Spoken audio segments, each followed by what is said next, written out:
ये cyber fraud के बारे में सब लोग जानते हैं। और साइबर फ्रॉड का डेवलपमेंट एक प्रॉपर हुआ है, मतलब उनके तरीकों का डेवलपमेंट हुआ है।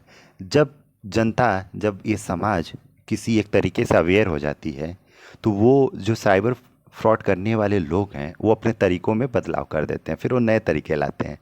जब तक उन तरीकों नए तरीके के बारे में जनता जान पाती है, तब तक तो वो क्या किए रहते हैं, बहुत सारे लोगों को पे अटैक कर चुके होते हैं साइबर फ्रॉड का। आइए हम कुछ नए साइबर फ्रॉड के तरीकों को समझें ताकि जनता के बीच में अवेयर रह पाएँ। ज़्यादातर जो साइबर फ्रॉड्स होते हैं, अच्छा आप जमताड़ा एपिसोड देखे होंगे, एक सीरीज आई थी जमताड़ा। जमताड़ा सीजन में, जमताड़ा का जो एपिसोड है उसमें ये दिखाया गया है कि कैसे ओटीपी शेयर होता था, फिर सेक्सुअल कंटेंट्स लड़का लड़की बन के कैसे पैसे ऐंठता था। इन सारी चीज़ों को वहाँ पे बात किया गया। इन सारे फ्रॉड के तरीक़ों से लोग अवेयर हैं। जो दो फ्रॉड के नए तरीक़ों पे मैं बात करूँगा, जो अभी काफ़ी लेटेस्ट हैं, शायद इसके बारे में बहुत कम ही लोग अवेयर हैं और कुछ लोग इसके शिकार भी हो चुके हैं। जो नया तरीका साइबर का आया है, क्राइम का आया है, जो फ्रॉड करने का नया तरीका है, वो इस तरह से है। मैं आपको बताऊं, आपको एक रैंडम नंबर से कॉल आएगा। जब आप कॉल पिक करते हैं तो आपको मैसेज आता है। आप कॉल पिक करते हैं तो आपसे उधर से आदमी बोलता है कि हेलो भाई, पहचान रहे हो? आप बोलते हो कि नहीं। जाहिर सी बात है, जो नॉर्मल कॉल्स होते हैं। फिर वो आपसे बात करते करते बोलेंगे कि यदि नहीं पहचान रहे हो, कोशिश करो, ये करो, वो करो। फिर आप ऐसे ही घुमाते रहेंगे। फिर आपको हो गया, या तो आप कोई नाम गेस करके बोल दोगे कि अच्छा ये बोल रहे हो, कहेंगे हाँ मैं ये बोल रहा हूँ, फिर उस पर वो फॉर्मल बात कर लें। या फिर वो खुद एक कॉमन नाम बताएंगे कि मैं दीपक बोल रहा हूँ, मैं श्याम बोल रहा हूँ, ताकि जिसके फ्रेंड जोन में ऐसे लोग पाए जाते हों। ठीक है, उसके बाद से आप नॉर्मल बात करेंगे। फिर कहेंगे यार एक ट्रांजेक्शन करना था, एक्चुअली मेरे अकाउंट में पैसे आ नहीं पा रहे हैं और मैं तुम्हारे अकाउंट में वो पैसे ले लेता हूँ, अभी अर्जेंट है लेना, बाद में देगा नहीं। आप बोलते हो हाँ ठीक है, पैसे आ ही तो रहे हैं, हाँ भेजवा दो। वो आपका यूपीआई नंबर उसी फ़ोन पे लेंगे। फिर वो आपको उस नंबर पे एक टेक्स्ट मैसेज करेंगे, जैसे बैंक आपके अकाउंट में क्रेडिट का मैसेज करती है, INR 10,000 credit in account regards फलाना बैंक। ऐसे वो करते हैं। आप उसी कॉल पे रहते हो, टेक्स्ट मैसेज आपके पास आता है। आप क्या करते हो, फिर पूछते हैं पैसे आ गए? आप बोलते हो हाँ टेक्स्ट मैसेज आया था। आप बोलते हो हाँ आ गए पैसे। आप अपना अकाउंट नहीं चेक करते, स्टेटमेंट नहीं क्रॉस चेक करते हो, और वो ये चेक करने का मौका भी नहीं देते हैं फ़ोन कट करके। आपको कॉल पे रखें, फिर कहेंगे अच्छा सुनो सुनो सुनो, अब मुझे अभी 5,000 भेज दो, 5,000 कल भेजना। जैसी बात है, आपके अकाउंट में 10,000 रुपये का मैसेज आया हुआ है और आप तुरंत उसको कहते हो ठीक है मैं भेज दे रहा हूँ। वो उनका यूपीआई नंबर लेते हो और आप उनको मैसेज, उनको पैसे भेज देते हो। इस तरह से आप फ्रॉड, उस तरह से आपको ठग लेते हैं। फिर आपको बाद में था ये तो मेरे साथ फ्रॉड हो गया। इसलिए कभी भी जब कहीं भी अननोन नंबर से या नोन नंबर से या जानने वाले से यदि पैसे की बात है तो अचानक से पैसे नहीं ट्रांसफ़र करने चाहिए। आपको थोड़ा सा टाइम लेके वेट करना चाहिए, क्या हो सकता है क्या नहीं हो सकता, पोन्स एंड कॉन्स को आप उसके बाद। ये ज़्यादातर ये इस तरह के जो फ्रॉड्स होते हैं, देखिए जमताड़े में जो फ्रॉड्स, OTP, ईमेल्स एक्सेस, ये सब आपसे निकलवा लिया जाता है। ठीक है, ATM का पिन कोड ले लिया, OTP ले लिया, ये सब फिशिंग अटैक्स में आते हैं। जो फिशिंग अटैक्स की मैं ये जो फिशिंग अटैक्स है ये जमताड़ा वाले मूवी में बताया गया है।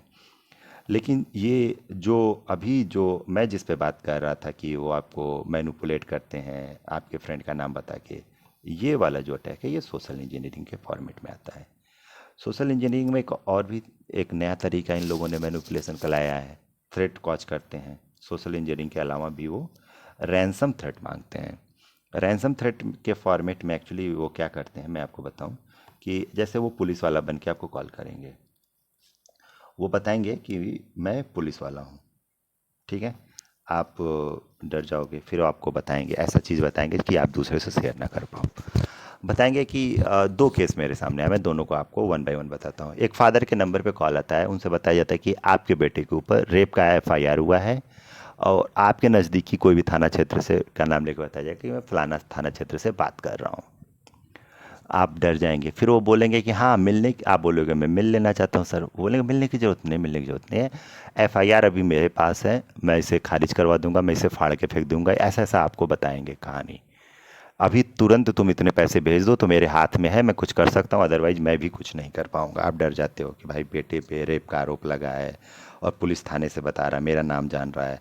आप डर जाते हो और आप तुरंत उसको क्या करते हो, अपने प्रिवेंशन में के लिए उसको पैसे भेज देते हो। फिर आपको बाद में बता रही है तो मेरे साथ थ्रेट हुआ है। ऐसा भी हाल में एक पेरेंट्स के साथ हुआ तो मुझे ये जानकारी मिली। दूसरा, आपके पास फ़ोन आएगा कि मैं पुलिस या सीबीआई से बात कर रहा हूँ। आप बोलोगे जी, तो वो बताएंगे कि आपके मोबाइल नंबर पे या आपके मोबाइल से आपके इंटरनेट पे ऐसे पोर्न साइट एक्सेस किए गए हैं जो इंडिया में बैन है। आप फिर कहोगे नहीं सर ऐसा नहीं है।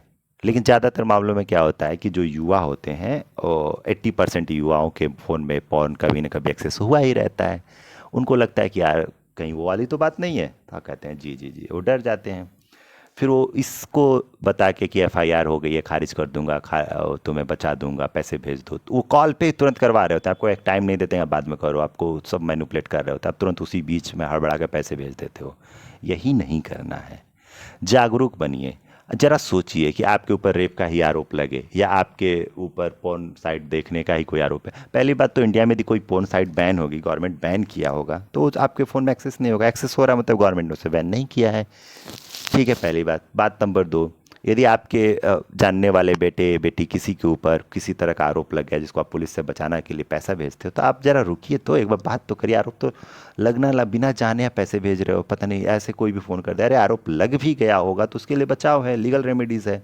आप एक बार वकील से तो सलाह लो, ऑन द स्पॉट रुको, टाइम लो, बात करो।